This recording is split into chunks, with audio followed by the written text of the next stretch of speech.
Signature bridge से हम डूबते हुए सूर्य का दीदार कर सकते हैं। ओखा बेट द्वारका सी ब्रिज जो है वो अब खुल के तैयार है, जिसका निरीक्षण कर रहे हैं प्रधानमंत्री। और गुजरात के द्वारका में देश का सबसे लंबा ये सिग्नेचर ब्रिज, आप देखिए इन तस्वीरों के जरिए क्या विहंगम दृश्य आप यहाँ पर देख पा रहे हैं। हम ये जानते हैं कि प्रधानमंत्री ने 2017 में इस ब्रिज की आधारशिला रखी थी।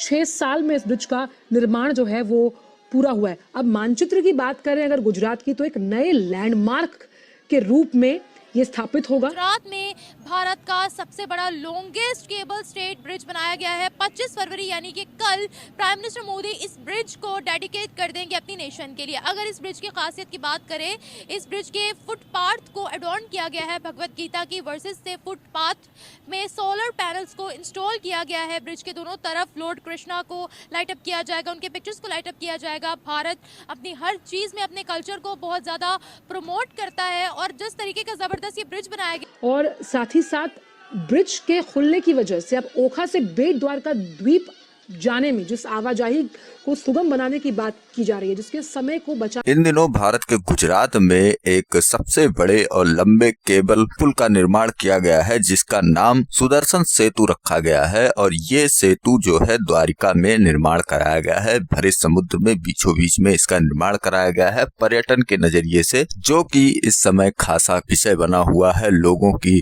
चर्चाओं का विषय बना हुआ है। और एक ये बहुत ही अहम और बहुत ही बड़ी खबर मानी जा रही है, क्योंकि आप देखेंगे कि ये पुल जो है कोई आम पुल नहीं है। बहुत ही टेक्नोलॉजी और बहुत ही तकनीकी से और बहुत ही सुंदर तरीके से इसका निर्माण कराया गया है। इसका रात में भी अलौकिक और भव्य दृश्य रहने वाला है। और इसके बाद में इसमें ये भी बताया जा रहा है कि इसका निर्माण करने से पहले लोग इस बात को मानने को तैयार नहीं थे कि जिस जगह पर ये पुल बना है वहां पर कोई पुल बन सकता है।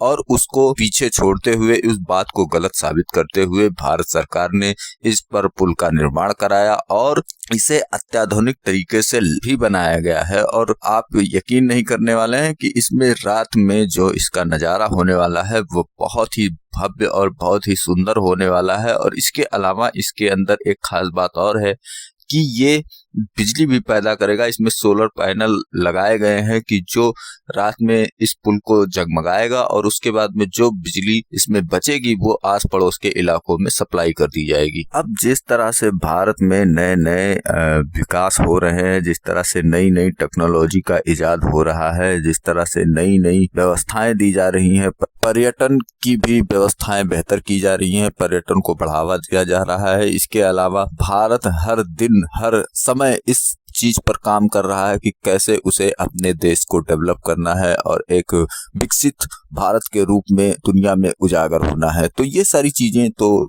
भारत के लिए महत्वपूर्ण है और भारत इस पर काम कर रहा है। वहीं हमारे पड़ोसी देश इसको देखकर अचंभे में पड़ रहे हैं और वो रोज नए नए इस तकनीक को और इस तरह के इंफ्रास्ट्रक्चर को देखकर अचंभित हो रहे हैं और चौंक रहे हैं। और जब वहाँ के यूट्यूबर्स जब पाक वर्सेस इंडिया का रिएक्शन लेने निकलते हैं तो ये सारी चीजें जब उनके सामने रखी जाती हैं, उनके आवाम के पास यानी पाकिस्तानियों के सामने जब ये चीजें रखी जाती हैं तो वो देखकर काफी हैरान होते हैं। और फिर उनके मन में जो ये बातें होती हैं, वैसे तो वहां पर सच्चाई बोलना बहुत ही मुश्किल काम है, लेकिन फिर भी कहीं ना कहीं से मामला लीक हो ही जाता है और लोग अपना रोना धोना कैमरे के सामने कर ही देते हैं। तो ये सारी चीजें पाकिस्तानियों को अब खटक रही हैं और परेशान कर रही हैं और उनको बता रही हैं कि तुम्हारी जो सिचुएशन है वो अब क्या है और भारत कहाँ पर पहुंच गया है। ये दोनों चीजें अब उनको फेस करनी पड़ रही हैं और इससे देखकर हम भारतीयों को तो खुशी मिलनी ही है और मिलती ही रहेगी। तो चलिए चलते हैं वीडियो की ओर और देखते हैं पूरा मामला। वीडियो पसंद आए तो लाइक करें, चैनल को सब्सक्राइब करें और शेयर करना बिल्कुल न भूलें। आने की बात की जा रही है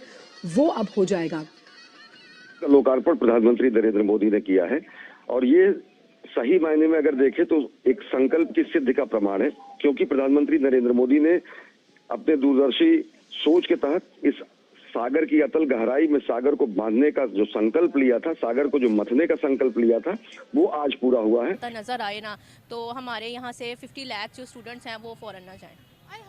0.1% भी अगर नजर आता तो सही बात है। अच्छा, आप ये कितनी यहाँ पर तरक्की है, कैसे हम उनसे दूर हैं, मतलब इतना तरक्की मैडम मेरे अकॉर्डिंग तो यहाँ पे कोई तरक्की नहीं है, कोई बंदा अपना फंक्शन इफेक्टिवली परफॉर्म नहीं कर रहा। यहाँ की तरक्की आप हिसाब इधर से लगा लें, मैं खुद एक LLB स्टूडेंट जिसकी 98% एज है, मैं फॉरेन जा रही हूँ, मेरा दिल नहीं करता यहाँ पे काम करने का। हमें नजर आ रहा है फ्यूचर यहाँ पे कुछ भी नहीं है। जो भी पॉलिटिशियन आता है अपना बैलेंस फुल करके चला जाता है, आवाम का कोई नहीं सोच रहा, कोई नहीं देख रहा बिल्स का क्या रेट है, कोई नहीं देख रहा इलेक्ट्रिसिटी किस एरिया में आ रहा है, कोई नहीं देख रहा इंफ्रास्ट्रक्चर का यहाँ पे क्या हाल है।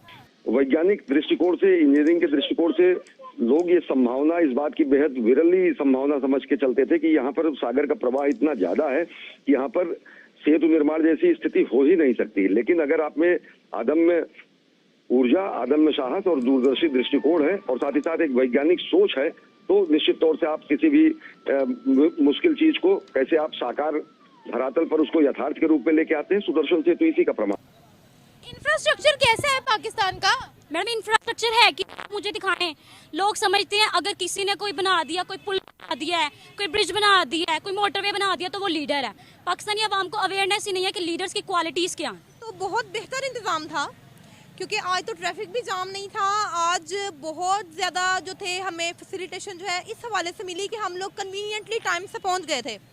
सेकेंडली देखें, ये लाहौर जो है it is a crowded big city.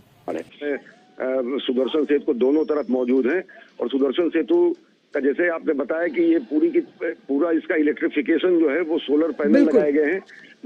जो सेतु है, सेतु के दोनों तरफ पेडेस्ट्रियन बनाया गया है, फुटपाथ बनाया गया है और उसके ऊपर सोलर पैनल लगाया गया है और उसी सोलर पैनल से जो बिजली जनरेट होगी उससे ये रात में इसका शानदार, इतना जबरदस्त इसका लुक आता है, इतना शानदार ये पूरा का पूरा जब जगमग कर उठता है सोलर लाइट से ये पूरा का पूरा पुल, तो लोग कहीं ना कहीं ये भी एक लोगों के लिए एक विशेष आकर्षण का केंद्र होगा, जो यहाँ पर तीर्थ यात्रा के लिए आएंगे, जो पर्यटन के लिए आएंगे, जो धार्मिक यात्रा के लिए आएंगे। तो जिस तरह की हमारी गवर्नमेंट की स्टेबिलिटी जो है अभी तक आ ही नहीं रही, कभी कोई गवर्नमेंट जो है उसको इंफ्रास्ट्रक्चर पे काम करने का मौका दिया ही नहीं जाता। एक के बाद एक जो है वो मसले और मसाइल गवर्नमेंट्स के लिए पैदा हुए होते हैं।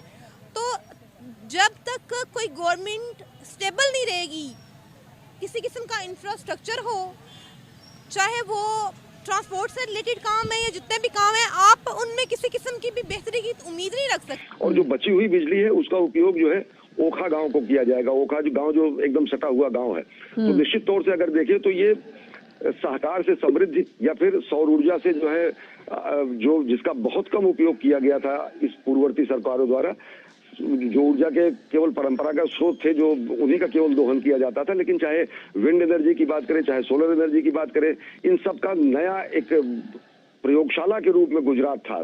2000 से लेकर 2014 तक अगर देखें तो जब प्रधानमंत्री नरेंद्र मोदी के यहाँ मुख्यमंत्री तो काल था, तो विंड एनर्जी और सोलर एनर्जी पर जबरदस्त यहाँ पर काम किया गया और पवन ऊर्जा और सौर ऊर्जा के जरिए यहाँ पर बड़ी बड़ी परियोजनाओं को भी संचालित किया गया। वो जब भी गवर्नमेंट जो है फॉर्मेशन होती है गवर्नमेंट की, दूसरी जो लोग होते हैं हिस्बे इख्तिलाफ के लोग जो होते हैं वो उनके खिलाफ साजिशें करते रहते हैं। अभी रिसेंटली हमें पता चला है कि आज जो है वो पंजाब असेंबली का सेशन था जिसमें स्पीकर की जो थी वो नॉमिनेशन वगैरह होनी थी। तो let's hope for the best कि इंशाल्लाह ताला अच्छा हो। तो इसलिए हमसे आगे निकल गए हैं कि उनमें लड़ाई झगड़ा हम लोग मिल के बैठते ही नहीं है। हम एक दूसरे के पे तनकीद, एक दूसरे के खिलाफ बातें, मतलब हम में ये नहीं है कि हम सारे इकट्ठे हो जाएं और इकट्ठे होकर अपने मुल्क की तरक्की के लिए काम करें। हम सब एक दूसरे के अंदर खामियां निकालने में लगे हुए, इसलिए वो मेरे ख्याल से उनमें ये चीज़ कम है। तो एक नया जो कॉन्सेप्ट है वो यही है कि किस तरीके से हम ऊर्जा के गैर परंपरागत स्रोतों पर परंपरागत स्रोतों से हटकर गैर परंपरागत स्रोतों पे आए, वो तो एक है ही है। साथ ही साथ ये स्पष्ट तरीके से पूरी दुनिया को संदेश है कि भारत किस तरीके से अपने पर्यावरण के संरक्षण में, अपने प्रकृति के संरक्षण में अपने है ना, क्योंकि उनके अंदर यूनिटी है, हम में नहीं है। हमारे आप सियासतदान देख ले, हमारे मुल्क में क्या हो रहा है, क्या हालात चल रहे हैं। वाकई वो हमसे ज़्यादा किस शोबे में डेवलप्ड है? हमसे बेहतर है। दुनिया उनको और हमें किस नज़र से देखती है? दुनिया हमें भी अच्छी नज़र से देखती है, हम भी ठीक है, लेकिन बात सिर्फ इतनी है कि हम लोगों में यूनिटी नहीं है। बाकी हमारे मुल्क में बड़े तरक्की के काम हो रहे हैं। कौन से काम हो रहे हैं? थोड़े बहुत। फिर भी कौन से जरा गिनवा तो दे। आप जो एजाद की बात करी है, इस किस्म की बात करी है, वो नहीं अभी हो रहा है, लेकिन बाकी थोड़े बहुत हो भी रहे हैं। अगर हमारे मुल्क में हमारी आवाम इकट्ठी हो जाए तो हम इंडिया से भी बेहतर काम कर सकते हैं। बताए कौन सा मंसूबा अभी तक हमें सुनाई दिया, कौन सा बजट तालीम पे लग रहा है, या कौन सा इंफ्रास्ट्रक्चर ऐसा बन रहा है जिसको हम कहें वाओ सो ग्रेट। उम्मीद की जा सकती है, अच्छे के लिए दुआ की जा सकती है।